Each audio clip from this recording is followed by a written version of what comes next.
அனைவருக்கும் வணக்கம். நான் உங்கள் தனுஜா. இப்ப நான் மலேசியால இருப்பதனால இந்த காணொலியை கார்ல போயிட்டு உங்களுக்கு நான் பண்றேன். சமீபத்துல 12ஆம் வகுப்பு மார்க்ஸ் வந்து இந்தியால வந்துச்சு. அதுல 373 மார்க்ஸ் எடுத்து அஜிதா என்கின்ற மாணவி, கோயம்புத்தூர் சேர்ந்த மாணவி வந்து பாஸ் பண்ணியிருந்தாங்க. திருநங்கை மாணவி. அவங்க வேற யாரும் இல்லை, என் வீட்டு பிள்ளை தான், என் வளப்புல வந்த பிள்ளை தான். அவங்க குடும்பத்தால ஏற்றுக்கொள்ளப்பட்டு வீட்டுல படிச்சுட்டு இருந்தா. நாங்க எதிர்பார்த்தோம் அவள் தமிழ்நாட்டு ரீதியாக முதல் மாணவியா வருவான்னு. சில மன கஷ்டங்களால அவளால் வந்து ஒழுங்கா கான்சன்ட்ரேட் பண்ண முடியல. பட் இருந்தாலும் 373 மார்க்ஸ் எடுத்து பாஸ் பண்ணிட்டா.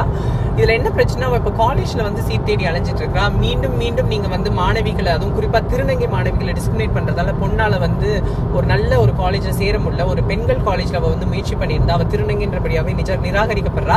இந்த காணொலி யாராவது பார்த்துட்டு இருந்தீங்கன்னா, பிள்ளைக்கு கோயம்புத்தூர்ல ஒரு நல்ல காலேஜ் அரேஞ்ச் பண்ணி கொடுத்தா ரொம்ப சந்தோஷப்படுவேன். ஸோ பிள்ளையோட ஐடியா கீழே டேக் பண்ணி விடுறேன். அவளை நீங்க வந்து யாராவது ஊக்குவிச்சு கொஞ்சம் அவளுக்கு ஒரு நல்ல காலேஜ் பார்த்து கொடுப்பீங்க நான் எதிர்பார்க்குறேன். எங்க வீட்டு பிள்ளைய உங்க வீட்டு பிள்ளையா நினைச்சு இந்த உதவி செய்யுங்க. நன்றி, வணக்கம்.